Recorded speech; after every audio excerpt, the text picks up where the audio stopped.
इसमें हम करेंगे diffraction due to circular aperture. Circular aperture को हम कह सकते हैं कि एक गोल छिद्र है। तो यहाँ इंसिडेंट वेव फ्रंट भी प्लेन है और डिफ्रैक्टेड वेव फ्रंट भी प्लेन है। इसका मतलब डिफ्रैक्ट होने के बाद लेंस के थ्रू हम उसे फोकस करते हैं। चलिए डायग्राम बनाते हैं। तो यहाँ पर क्या है, एक सर्कुलर अपर्चर लेते हैं और यहाँ पर इंसिडेंट वेव फ्रंट एक प्लेन है, तो जो लाइन होंगी या वेव हैं वो पैरेलल होंगी। तो यहाँ ये सीधी आने वाली जो लाइट है ये लेंस से फोकस करते हैं। तो हम 3 वेव दिखा रहे हैं यहाँ पे। तो तीनों वेव जो सीधा पॉइंट होगा यहाँ पर पी पॉइंट पर स्क्रीन पर यहाँ फोकस हो रही है।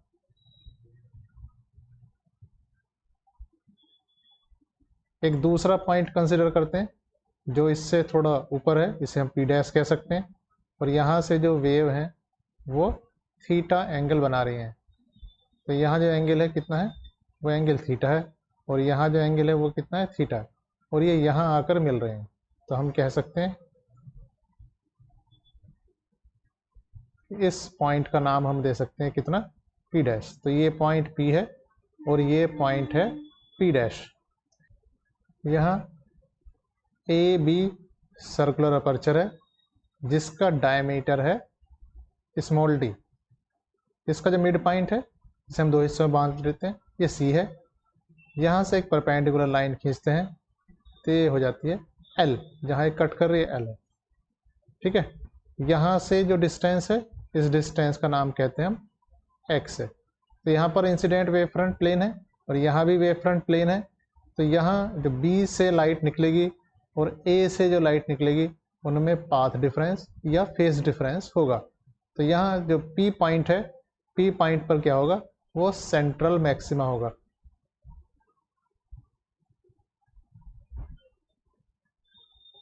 अब यहाँ पी पॉइंट पर चूंकि सेंट्रल मैक्सिमा है, जैसे जैसे हम पी से पी डैश की तरफ चलेंगे इनमें पाथ डिफरेंस आएगा या फेज डिफरेंस आएगा।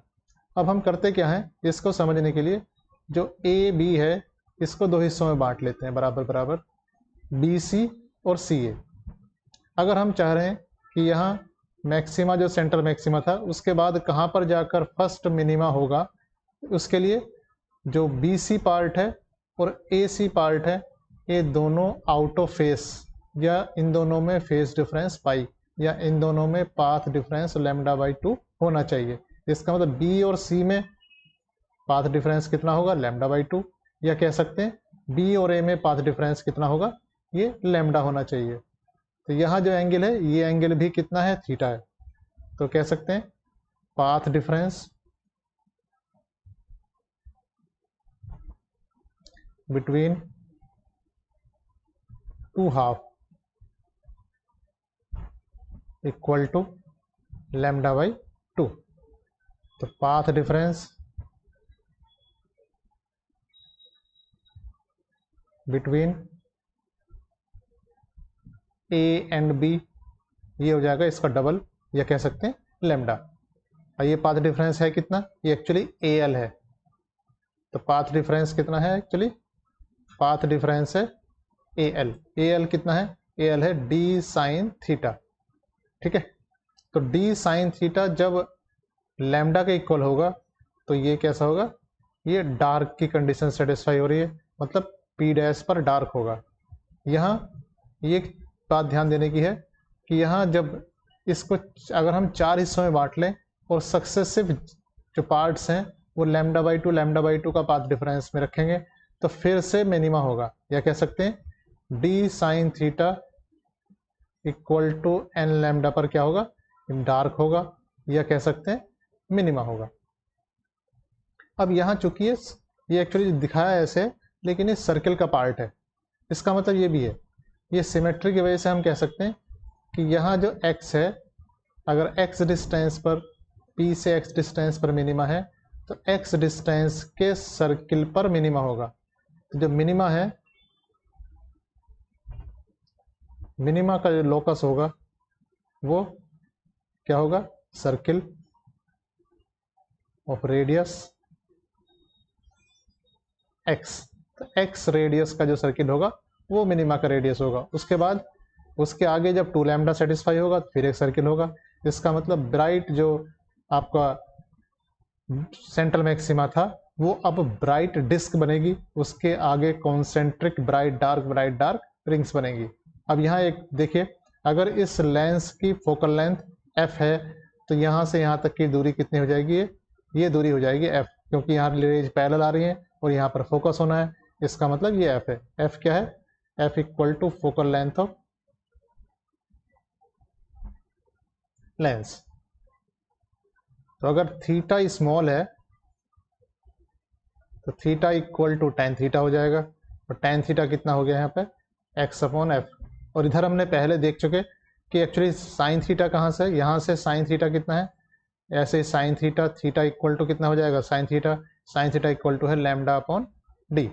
इन दोनों इक्वेशंस को इक्वेट करते हैं तो X upon F equal to lambda upon D.